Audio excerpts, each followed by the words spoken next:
तो ये जो मुस्लिम महापंचायत बुलाई जा रही है, आप लोगों ने देखा होगा मेरे पीछे, इसमें बहुत अहम बातें आपको नजर आएंगी अगर आप गौर से देखें कि ये ऑर्गेनाइज कौन कर रहा है। We the people of India का 15% हिस्सा, यानी कि we the people of India का 15% हिस्सा, यानी कि वी द इंडियन मुस्लिम्स कर रहे हैं, यानी कि we the people of India कर रहा है। एक बात यह है, हम भारत के मुसलमान 15%, अगर सेंसस के हिसाब से भी चला जाए, जो ऑफिशियल रिकॉर्ड है, 15% हम भारत के लोग, हम भारत के मुसलमान हैं। तो ये भारत के मुसलमान अपने साथ सभी मजलूमों की लड़ाई, जिसमें सिरे फहरिस्त schedule caste, schedule tribe, OBC और मुस्लिम, सिख, क्रिश्चियन, बौद्ध भी हैं, उनकी लड़ाई और आवाज का ऐलान करने के लिए, रोशनी की एक किरण दिखाने के लिए आज जो पूरी मुस्लिम कम्युनिटी में खास तौर पर एक बेबसी का आलम है, एक नाउमीदी का आलम है जो कि हराम है, वैसा जो आलम और माहौल बन गया है। पब्लिक, मेरा बार बार यह कहना है कि हमारे कायद भले ही लफ्जों को चबा रहे हों, जो हमारी आवाम है, खास तौर पे हमारी ख्वातीन जो है, उन्होंने सीए एनआरसी का प्रोटेस्ट करके पूरी दुनिया को मिसाल दिखाई है कि मुस्लिम कम्युनिटी वो कम्युनिटी है जो अपनी ही नहीं बाकी सबकी भी लड़ाई संविधानिक तरीके से, बहुत जरूरी और अहम बात है, संविधानिक और कानूनी तरीके से और शांतिपूर्ण ढंग से लड़के जीत सकती है। सिर्फ मुसलमानों को अपनी मुसलमानों की लड़ाई नहीं लड़नी है, बल्कि जो जज्बा ईमानी है, हर एक मजलूम की आवाज उठानी है। लेकिन क्योंकि इस मुल्क की राजनीति का फलक्रम, केंद्र बिंदु directly, indirectly, positively, negatively Muslim community की ही कंधों पे, या उनको शिकार बना के, या उनके जरिए सारी राजनीति और सारे गंदे घिनौने काम हो रहे हैं। तो इसमें मौलाना ने ये मुझसे कहा और मैंने इनसे 100% एग्री किया कि इसमें सभी मजलूमों की हिफाजत करने के लिए जो हमारा दीनी और मजहबी फर्ज भी है और आईनी फर्ज भी है कि हम सभी मजलूमों की आवाज मुस्लिम कम्युनिटी उठाए। अपनी तो लड़ाई लड़े, अगर हम सब मजलूमों की लड़ाई लड़ेंगे तो मुस्लिम कम्युनिटी की भी लड़ाई ऑटोमेटिक हासिल हो जाएगी। तो ऑलमोस्ट 10 सालों से ये खुलेआम हो गया, आइडेंटिफाई कर करके, चुन चुन के मुस्लिम कम्युनिटी के लिए कोई ना कोई बहाना ढूंढ के उनको परेशान और तंग किया जा रहा है। हालत ये हो गई है कि schedule caste, schedule tribe community से भी ज्यादा मुसलमानों को दबाने की और उनके ऊपर जुल्म करने की कोशिश नहीं, अमल दरामद भी किया जा रहा है। और मुस्लिम कम्युनिटी के पास कोई SC/ST act, prevention of atrocities जैसा कोई केस भी नहीं। एक और एस्पेक्ट जो बहुत अहम है, आइडेंटिफाई करके मुस्लिम क़यादत को, इंटेलेक्चुअल्स को टारगेट किया जा रहा है और पूरी मुस्लिम कम्युनिटी को बुज़दिल बनाने की एक बहुत ही मुनज़्ज़म कोशिश की जा रही है ताकि वो अपने हकूक़ की आवाज़ तक उठाने की कोशिश ना कर सके। आप सभी प्रेस के हजरात से का इस बहुत ही कम नोटिस पे आने के लिए बहुत बहुत शुक्रिया। आज मुल्क का, हमारे देश का, भारत का, इंडिया का क्या हाल है वो आप सब लोगों से छुपा नहीं है। शेड्यूल कास्ट, शेड्यूल ट्राइब और दूसरी अक़लियतें जितना परेशान हैं उससे ज़्यादा नहीं तो कहीं कम भी मुस्लिम कम्युनिटी परेशान नहीं है। मॉब लिंचिंग और हर तरीके की मॉब लिंचिंग, इंस्टीट्यूशनल मर्डर्स, हर तरह के इंस्टीट्यूशनल मर्डर्स, मुसलमानों के साथ आइडेंटिफाई करके उनकी मजहबी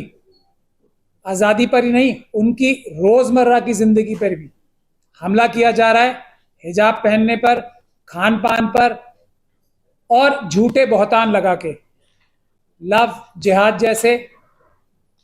गौ रक्षा जैसे, कपड़े पहनने जैसे, दाढ़ी रखने के लिए, हिजाब पहनने के लिए गर्ज ये है कि कोई ना कोई बहाना बना के मुस्लिम कम्युनिटी को निशाना बनाया जा रहा है। और ये पहले भी होता था, इसमें कोई शक और शुबे की गुंजाइश नहीं है, लेकिन एक छुपे हुए तरीके से। वो कहते हैं ना कि धीरे धीरे काटा जाता था, लेकिन पिछले ऑलमोस्ट 10 सालों से ये खुलेआम हो गया। आइडेंटिफाई कर करके, चुन चुन के मुस्लिम कम्युनिटी के लिए कोई ना कोई बहाना ढूंढ के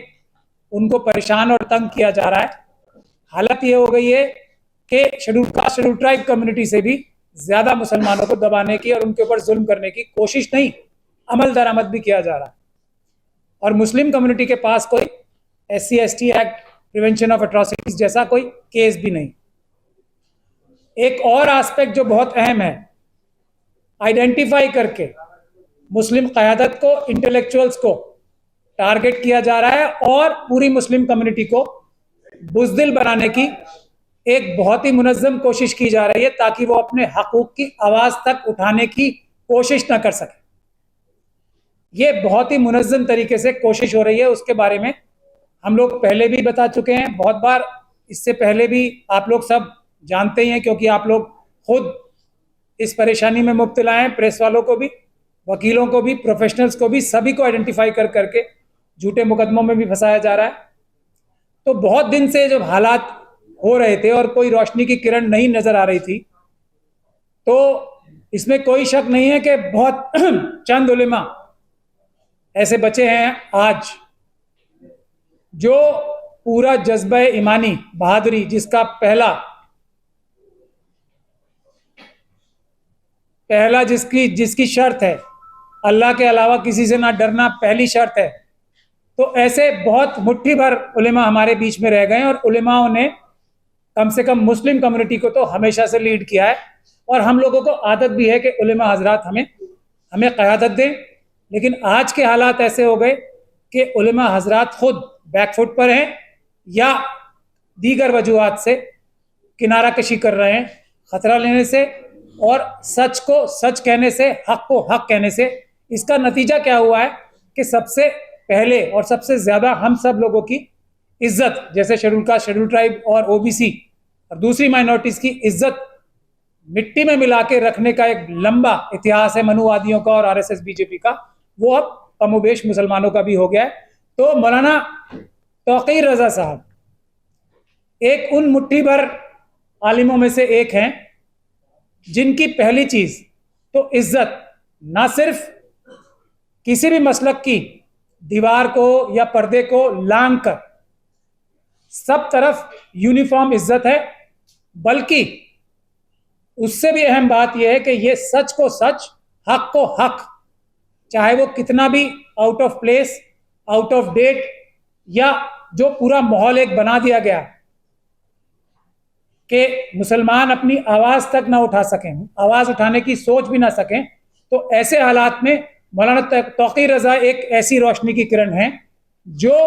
हक को हक कहने के लिए बिल्कुल भी लफ्ज़ों को चबा के बात नहीं करते, सीधे सीधे बोलते हैं और ब्लैक एंड वाइट में बोलते हैं, कोई ग्रे एरिया नहीं रखते। ऐसे ही लोगों की आज ज़रूरत है। तो मौलाना ने मुझे ये सब बातों पे बात भी की और ये तजवीज़ की कि हमें सिर्फ मुसलमानों को अपनी मुसलमानों की लड़ाई नहीं लड़नी है, बल्कि जो जज्बा ईमानी है हर एक मजलूम की आवाज़ उठानी है। लेकिन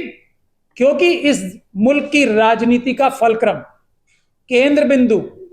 directly, indirectly, positively, negatively Muslim community की ही कंधों पे या उनको शिकार बना के या उनके जरिए सारी राजनीति और सारे गंदे घिनौने काम हो रहे हैं। तो इसमें मौलाना ने ये मुझसे कहा और मैंने इनसे 100% एग्री किया कि इसमें सभी मजलूमों की हिफाजत करने के लिए जो हमारा दीनी और मजहबी फ़र्ज भी है और आईनी फ़र्ज भी है कि हम सभी मजलूमों की आवाज़ मुस्लिम कम्युनिटी उठाए। अपनी तो लड़ाई लड़े ही, अगर हम सब मजलूमों की लड़ाई लड़ेंगे तो मुस्लिम कम्युनिटी की भी लड़ाई ऑटोमेटिक हासिल हो जाएगी। तो इसीलिए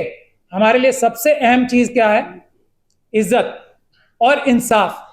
तो ये जो मुस्लिम महापंचायत बुलाई जा रही है, आप लोगों ने देखा होगा मेरे पीछे, इसमें बहुत अहम बातें आपको नजर आएंगी अगर आप गौर से देखें कि ये ऑर्गेनाइज कौन कर रहा है। We the people of India का 15% हिस्सा, यानी कि we the people of India का 15% हिस्सा, यानी कि वी द इंडियन मुस्लिम्स कर रहे हैं, यानी कि we the people of India कर रहा है। एक बात यह है, हम भारत के मुसलमान 15%, अगर सेंसस के हिसाब से भी चला जाए जो ऑफिशियल रिकॉर्ड है, 15% हम भारत के लोग, हम भारत के मुसलमान हैं। तो ये भारत के मुसलमान अपने साथ सभी मजलूमों की लड़ाई, जिसमें सिरे फहरिस्त schedule caste, schedule tribe, OBC और मुस्लिम, सिख, क्रिश्चियन, बौद्ध भी हैं, उनकी लड़ाई और आवाज का ऐलान करने के लिए, रोशनी की एक किरण दिखाने के लिए आज जो पूरी मुस्लिम कम्युनिटी में खास तौर पर एक बेबसी का आलम है, एक नाउमीदी का आलम है जो कि हराम है, वैसा जो आलम और माहौल बन गया है। पब्लिक, मेरा बार बार यह कहना है कि हमारे कायद भले ही लफ्जों को चबा रहे हों, जो हमारी आवाम है, खास तौर पे हमारी ख्वातीन जो है, उन्होंने सीए एनआरसी का प्रोटेस्ट करके पूरी दुनिया को मिसाल दिखाई है कि मुस्लिम कम्युनिटी वो कम्युनिटी है जो अपनी ही नहीं बाकी सबकी भी लड़ाई संविधानिक तरीके से, बहुत जरूरी और अहम बात है, संविधानिक और कानूनी तरीके से और शांतिपूर्ण ढंग से लड़के जीत सकती है। तो ये मिसाल जो हमारी ख्वातीन ने सीए एनआरसी के प्रोटेस्ट में आईनी, शांतिपूर्ण, बिल्कुल अमन और अमान से, जबकि हर तरह का हमला हुआ उनके ऊपर, ये जो मिसाल कायम की है, उसको हम आगे ले जाते हुए ये महापंचायत बुलाई जा रही है, जिसमें मुस्लिम कम्युनिटी ही हम भारत के लोग की तरह, हम भारत के मुसलमान सभी मजलूमों की हिफाजत के लिए ऐलान करेंगे कि हम एक बड़ी तहरीक लॉन्च करेंगे, सबकी इज्जत, सबके इंसाफ के लिए, आईनी, कानूनी और शांतिपूर्ण अमन और अमान के साथ। इसी के लिए ऐलान हो रहा है।